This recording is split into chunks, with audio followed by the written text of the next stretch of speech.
Latest episode দেখুন একদম add free. সৈন্যরা, এই দুজনকে বল প্রয়োগ করে তুলে দেবী ক্ষেত্রের বাইরে ফেলে দিয়ে এসো। আমার শিব কোথাও যাবে না, আমার শিব কোথাও যাবে না।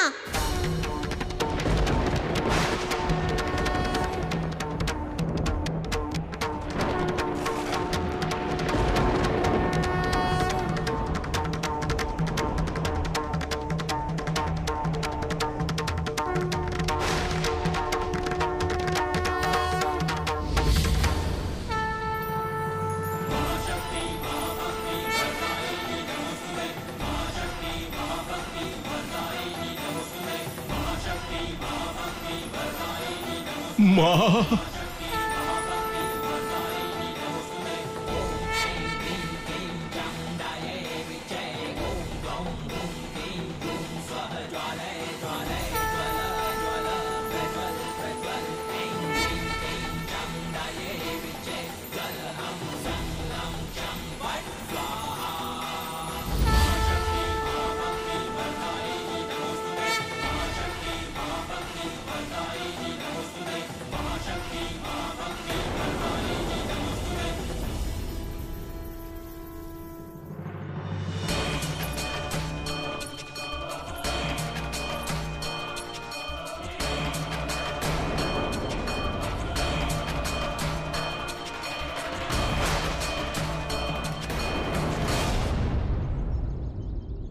মা, আমি ওনাকে যে কথাগুলো বলেছি তা যদি আপনার অপ্রিয় লাগে,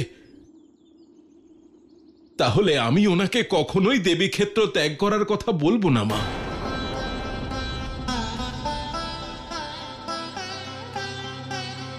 আপনার যতদিন মনে হয় এখানে থাকতে পারেন।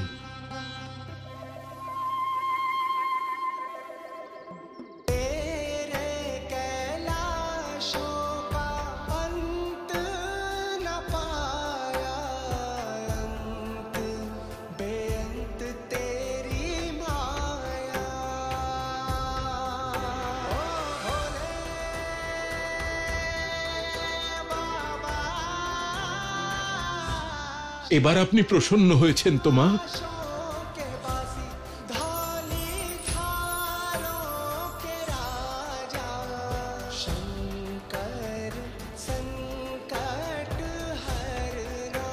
আমি প্রতিদিন মহাদেব আর পার্বতীর কাহিনী শুনতে আসব, আপনি আমাকে শোনাবেন তো?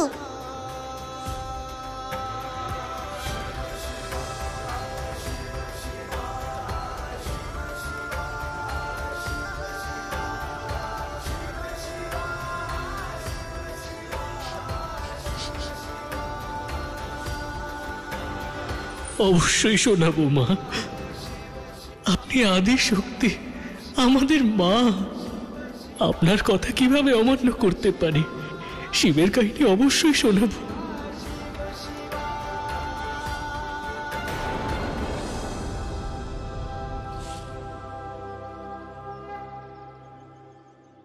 আর এসব ভোজন নয়, আমি যে ভোজন নিয়ে আসবো তার জন্য প্রতীক্ষা করবেন তো?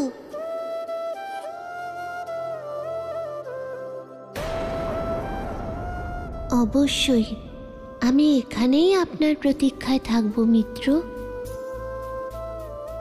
সব রকম বাধা বিপত্তি পেরিয়ে আপনি এখানে এলেন, আমায় ভোজন করালেন, নিজের পিতার কাছে এখানে থাকার জন্য অনুমতি নিলেন।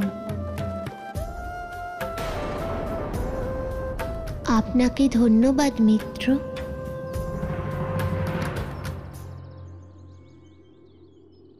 চলুন মা, গৃহে চলুন। ওনাকে এখান থেকে আর কেউ যেতে বলবে না। আমি আশ্রমে এক যজ্ঞের আয়োজন করেছি। আপনার উপস্থিতি ছাড়া সেই যজ্ঞ সম্পূর্ণ হবে না। শুভক্ষণ পেরিয়ে যাচ্ছে মা, চলুন এবার, আসুন।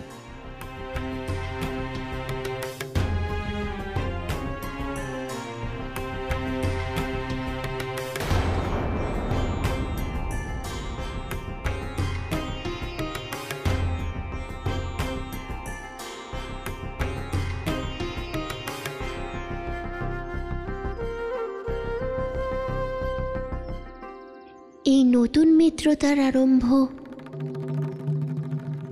একদিন পুরনো মিত্রতার স্বরূপ অবশ্যই ধারণ করবে। আমার সম্পূর্ণ বিশ্বাস আছে মিত্র। আমি আপনাকে সেই পুরনো মিত্রর রূপে একদিন অবশ্যই প্রাপ্ত করব।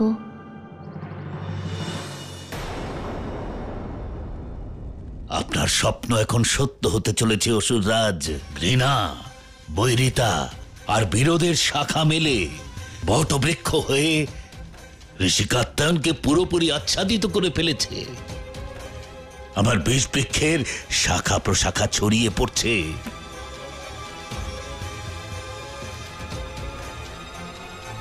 সেই বৃক্ষে জল দিতে থাকো দণ্ডপানি, ওই বৃক্ষ যেন কখনো শুকিয়ে না যায়। নতুন যে ষড়যন্ত্রর পরিকল্পনা আমি করেছি তার পরবর্তী চাল শোনো।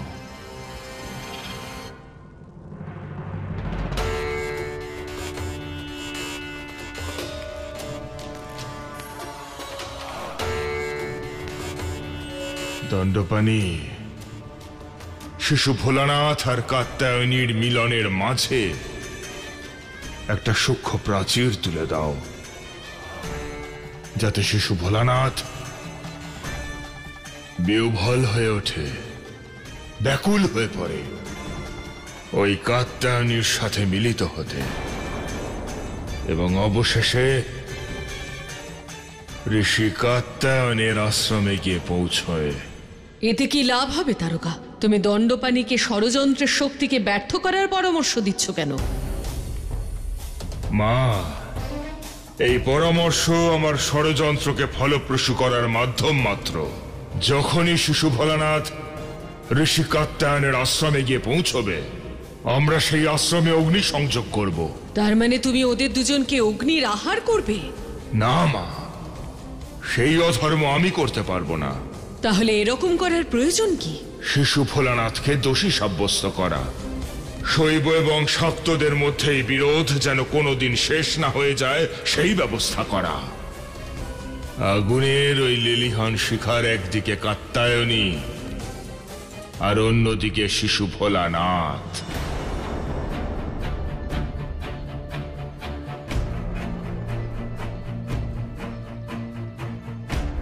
মা যে এখনো এলেন না প্রভু।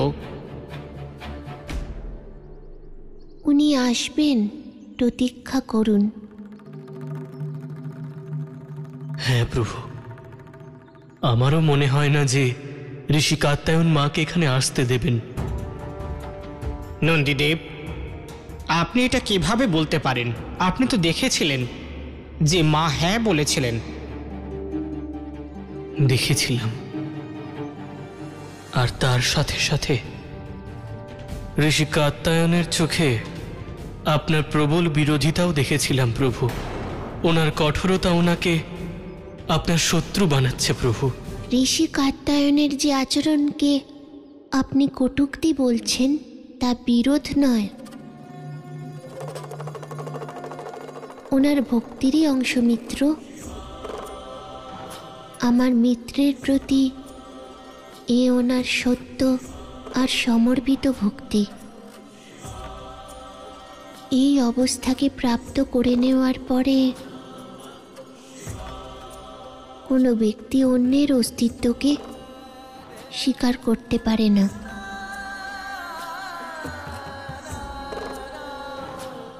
এটাই ভক্তির নৈসর্গিক প্রক্রিয়া।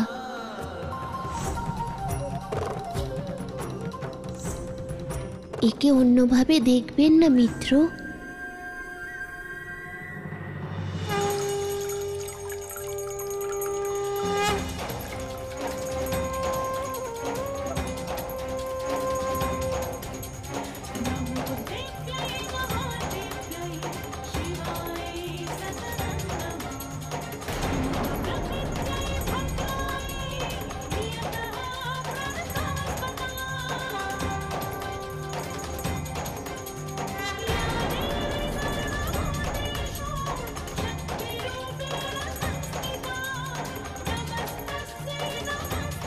মা, সন্দীপন,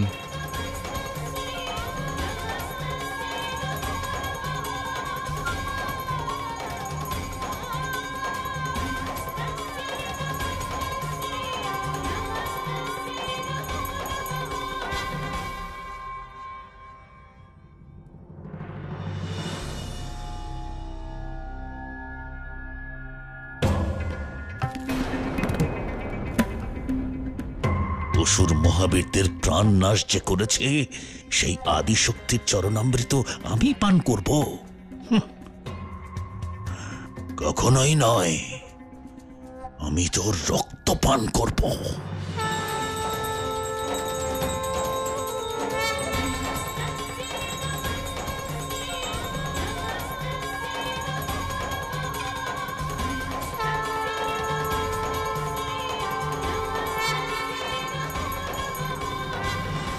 সেই জন্য ঋষি কাত্যায়নের ভক্তি এই জগৎ সংসারে সর্বশ্রেষ্ঠ। তাই জন্যই তো আদিশক্তি ওনার কন্যা হয়ে ওনার কাছে গেছেন। কিন্তু প্রভু, ভক্তিতে তো বিনম্রতার প্রয়োজন। একজন ভক্ত কিভাবে এতটা কঠোর হতে পারে প্রভু? চিন্তা করবেন না মিত্র, মিত্রই ওনার এই কঠোরতার সমাপ্তি ঘটাবেন আর ওনার হৃদয় পরিবর্তন করে ওনাকে নতুন পথ দেখাবেন, সমগ্রতার পথ, সর্বধর্ম আর সদ্ভাবের পথ। ঋষি কাত্যায়ন বুঝতে পারবেন যে ঈশ্বর আর এই সব কিছু সব একই, আর যে বিভেদ দেখা যায় তা কেবল বিচারের, ব্যক্তি ও সম্প্রদায়ের দৃষ্টিভঙ্গির।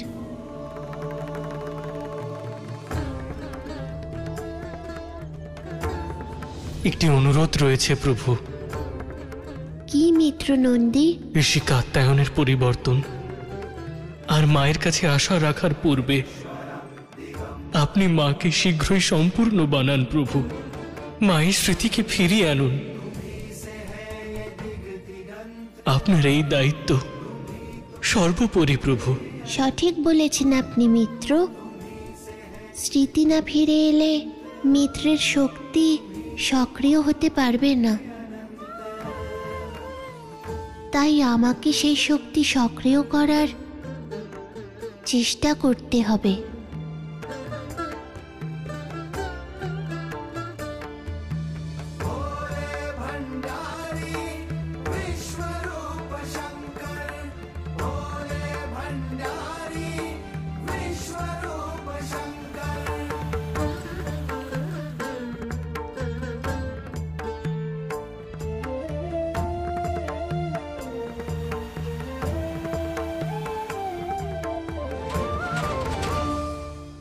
ঋষিবর, আমি এটা বলতে চাইছি যে মাতার এই স্মৃতিহীনতার লাভ উঠিয়ে যদি শিব ভক্তরা নিজেদের দিকে আকর্ষিত করে নেয়, তাহলে এটা তো অনিষ্ট হয়ে যাবে।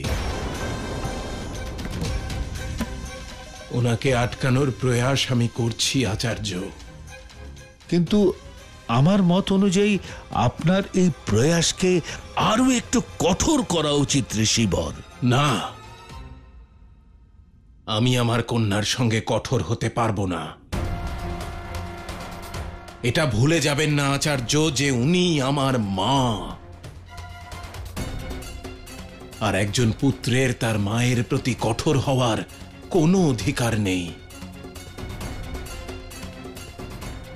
কঠোর হয়ে ওনার কোমল হৃদয়ে আমি দুঃখ দিতে চাই না আচার্য।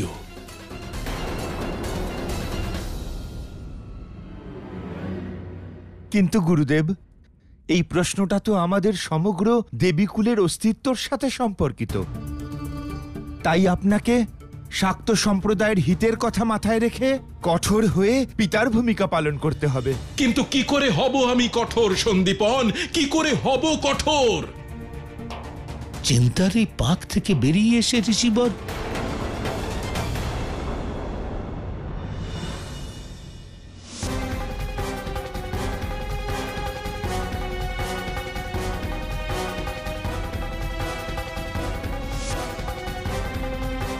তুমি ওই পাহাড়ে যেতে চাও?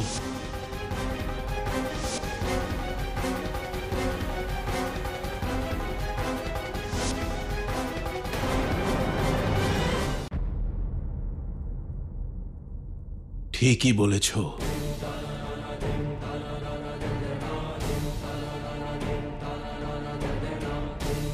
আমার কন্যার কক্ষের জানলার বাইরে একটা দেওয়াল তৈরি করে দেওয়া হোক, যাতে সে ওপারের কিছু দেখতে না পায়। ওর কক্ষের বাইরে কড়া পাহারার ব্যবস্থা করো। যাও সন্দীপন, যাও, একটু একা থাকতে দাও আমাকে। অবশ্যই গুরুদেব। সৈন্যগণ,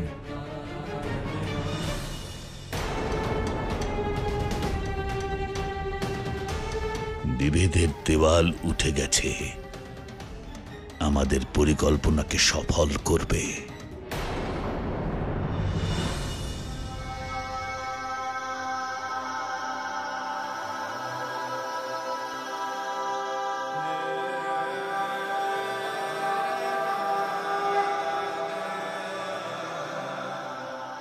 মা,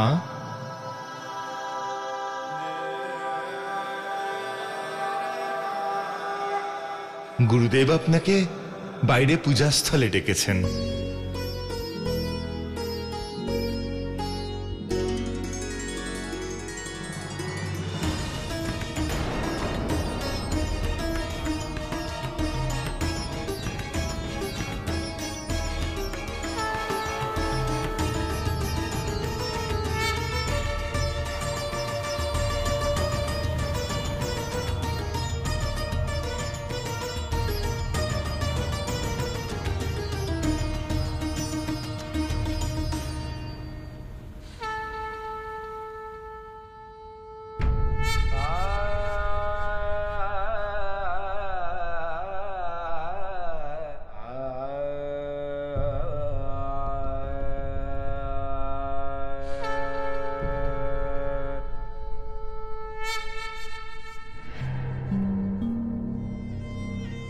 এটা ভাঙবার মতো দেওয়াল নয় শিশু ভোলানাথ, এটা ঘৃণার দূরত্বের দেওয়াল, যেটা এখন তোমাদের দুজনার মাঝখানে সর্বদাই একটা অভেদ্য পাহারা হয়ে দাঁড়িয়ে থাকবে।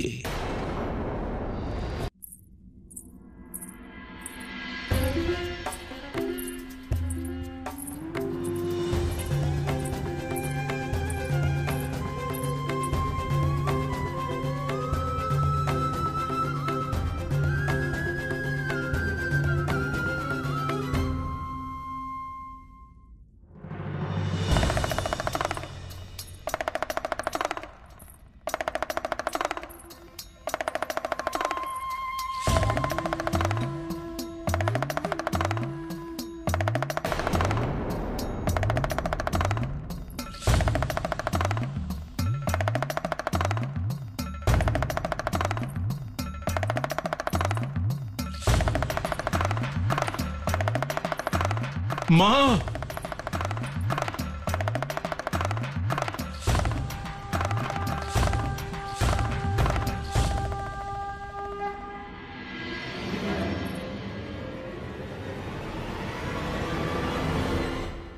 যেতে পারবে না তুমি ওদিকে। ওই শিশু ভোলানাথ বা শিবলিঙ্গের কাছে তুমি যেতে পারবে না। এটা একজন কন্যার প্রতি তার পিতার আদেশ।